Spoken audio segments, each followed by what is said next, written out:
Today's ancient reading is definitely worth pondering. I encourage you to spend some time with it this week, use it as a meditation, because this particular reading makes it clear that the God we serve is concerned for all people, all nations, in every place and in every situation. In the realm of that which is holy, there are no gaps in between us. There are no separations. In the realm of heaven, all means all. You know, there's something else very intriguing in this reading, and that is the activities. The activities of the commander of heaven's legions, with the legions being a band of angels or possibly the armies of heaven. What are they doing? Did you notice? They're cooking. And while the legions cook, God, who is holy, is busy wiping away tears, destroying shrouds and veils, which separate all people, all nations. You know, for me, this passage is a reminder of the ancient intention. The ancient intention of understanding that all people are whole and holy and important and godly. It's a way of coming full circle. It's a way of returning to that which is sacred. Returning to this understanding of God's love for all people, not just the chosen few, not just for those who are willing to confess or repent, but all people. It's a way of living into an important Jewish saying that the old shall be renewed and the new will be made holy.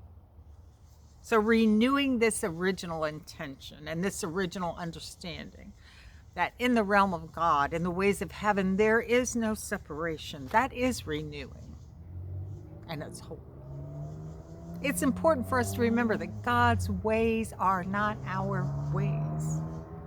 And so we need to mind that gap, which is part of ourselves. God's ways are not our ways, and the ways of other people aren't necessarily our ways either. And sadly,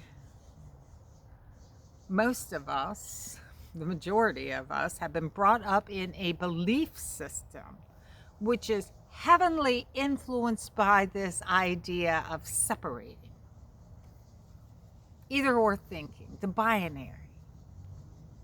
This is a colonizing mindset. And we are so immersed in it that we are blind to it. So it's important for us to remember, to make note. The way of the colonizer, the conqueror, the ways of the patriarchy is to separate, divide, control. Fortunately, there are more than one way to roll. In her book, American Detox, Carrie Kelly reminds us that there are other mindsets, other models, other ways to follow. She writes, many indigenous worldviews teach that all of life is interrelated and interdependent. The indigenous worldview is that we coexist. All humans coexist.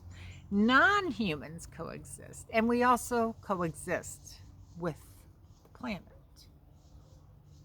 A renewal of this way of thinking And careful attention to this mind the gap way, the distance between thinking that way and our more comfortable way,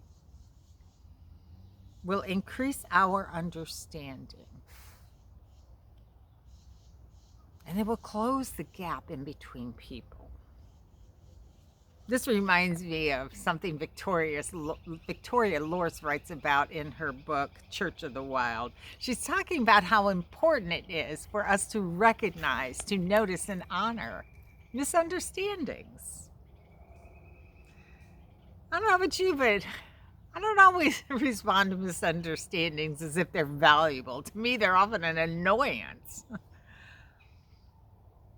But Victoria Lortz exists that they're actually the beginnings of authentic relationships and authentic conversations. And so we should celebrate them. When we find our face confronted with people, with cultures, with practices, and celebrations that we don't understand, they are an opportunity to enter into sacred conversations with our sacred neighbors so we can understand their sacred stories. This is a form of renewal. So this brings me to my own lack of awareness and my own lack of understanding. This is what happened.